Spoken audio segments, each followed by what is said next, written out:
আমি আজকে রান্না করছি চিংড়ি মাছ দিয়ে উচ্ছে আলু ঝোল। উচ্ছেটা ভেজে নিচ্ছি, ভাজা হয়ে গেছে, তুলে নিচ্ছি।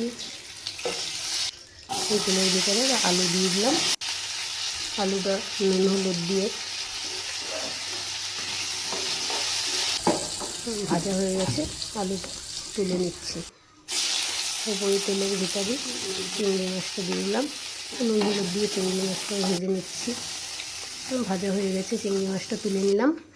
এবার অল্প তেল দিয়ে দিচ্ছি, জিরা ফোড়ন, শুকনো লঙ্কা বাটা, কাঁচা লঙ্কা বাটা, জিরা বাটা, একটু নেড়ে ছেড়ে একটু হলুদ গুঁড়ো।